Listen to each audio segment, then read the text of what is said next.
আসসালামু আলাইকুম। আপনাদের মাঝে আবারও আসলাম।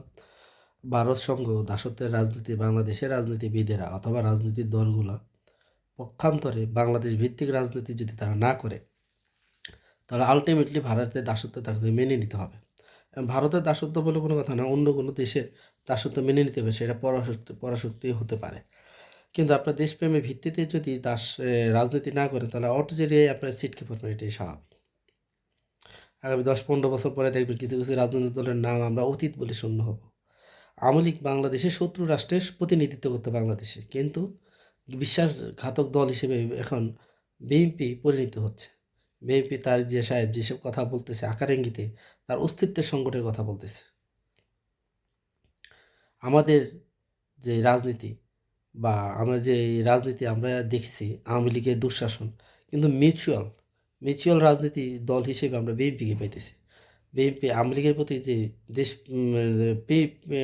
মানে প্রণয়ে বিএনপি দেখাচ্ছে, আলটিমেটলি তারা সকল সকল দুঃশাসনের কুফলের ফলাফল তারাই ভোগ করবে।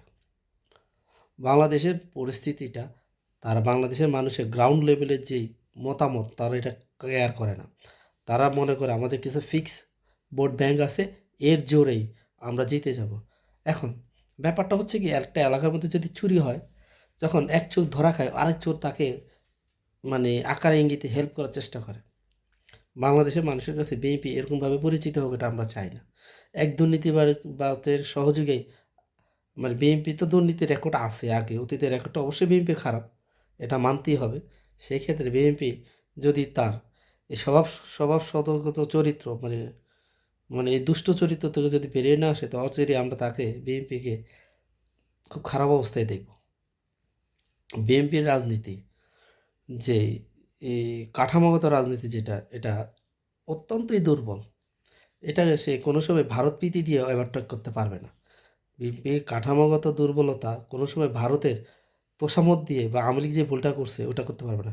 বিএনপির টোটালি উচিত যে রাষ্ট্র সংস্কারের আগে তাদের দলীয় সংস্কার করা উচিত, ফুললি গণতন্ত্র হওয়া উচিত। আমাদের গ্রাম অঞ্চলে যদি একটা কৃষকের ছিল, সে যে যোগ্য হয় বিএনপির প্রধানমন্ত্রী হওয়ার, বা তারেক যে পজিশনে আছে, ওরকম একটা পজিশনে সে যে হোল্ড করতে পারে, এর নামই হচ্ছে বিএনপি। বিএনপি আমরা গণতান্ত্রিক হোক এটা চাই, গণতান্ত্রিক দেশ হবে। আর বিএনপি গণতান্ত্রিক না হয়ে স্বৈরাচার হবে তাদের দলীয় কাঠামোতে, এটা আমাদের বাংলাদেশের সাধারণ মানুষ, সাধারণ জনগণ, সাধারণ যারা বিএনপি যাদের প্রতিনিধিত্ব করে, তারা কি মানবে অচির ভবিষ্যতে? অবশ্যই না। বিএনপিকে আমরা শাসক হিসেবে দেখতে চাই না, আমরা দেখতে চাই সমাজসেবক হিসেবে, দেশপ্রেমিক হিসেবে, দেশের মানুষের প্রেমিক হিসেবে, বা সমাজসেবক সেবক একটা সংগঠন হিসেবে। ওকে, আল্লাহ হাফেজ, ভালো থাকবেন, আসসালামু আলাইকুম।